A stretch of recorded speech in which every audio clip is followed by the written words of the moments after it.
అయోధ్య రామమందిరం కోసం అల్లు అర్జున్ చేసిన పనికి చేతులెత్తి దండం పెట్టారు జూనియర్ ఎన్టీఆర్.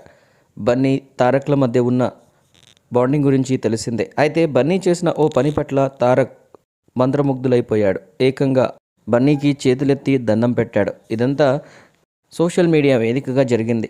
అందుకు సంబంధించిన కొన్ని స్క్రీన్ షాట్స్ని నెటిజన్స్ సోషల్ మీడియాలో షేర్ చేశారు. ఇంతకీ మ్యాటర్ ఏంటంటే, అయోధ్య రామమందిర నిర్మాణానికి అల్లు అర్జున్ 50 కోట్ల రూపాయలను విరాళంగా ఇచ్చారు. ఇప్పటి వరకు టాలీవుడ్ నుంచి ప్రభాస్ ఒక్కరే ఈ పని చేయగా, ఈ లిస్టులో ఇప్పుడు బన్నీ కూడా యాడ్ అయిపోయాడు. ప్రభాస్ రామమందిరానికి 50 కోట్ల రూపాయలను రామమందిరం ప్రారంభోత్సవం సందర్భంగా వచ్చే భక్తులకు ఉచితంగా భోజనం పెట్టించేందుకు 50 కోట్లను తన తరపున అందజేశాడు.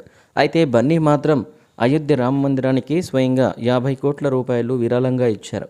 ఈ విషయం ఎన్టీఆర్కు తెలియడంతో సోషల్ మీడియా వేదికగా వెంటనే రెస్పాండ్ అవుతూ బన్నీపై పొగడ్తల వర్షం కురిపించాడు.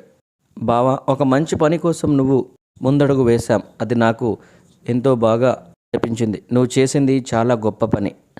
ఈ విషయంలో నీకు చేతులెత్తి మొక్కాలి. పుష్ప 2 కోసం ఎంతో ఎగ్జైటింగ్గా ఎదురు చూస్తున్నా. లవ్ యూ బావా అంటూ ఎన్టీఆర్ తన సోషల్ మీడియా వేదికగా పోస్ట్ పెట్టాడు. దీంతో ఈ పోస్టులు కాస్త నెట్టింట వైరల్గా మారాయి. కాగా ఎన్టీఆర్ సోషల్ మీడియా వేదికగా చేసిన ఈ పోస్టులను బన్నీ ఫ్యాన్స్ నెట్టింట తెగ షేర్ చేస్తున్నారు. ఇక ఎన్టీఆర్ దేవరా సినిమాతో బిజీగా ఉంటే బన్నీ పుష్ప 2 షూటింగ్లో ఉన్నారు. ఈ 2 సినిమాలు ఈ ఏడాదిలోనే ప్రేక్షకుల ముందుకు రాబోతున్నాయి.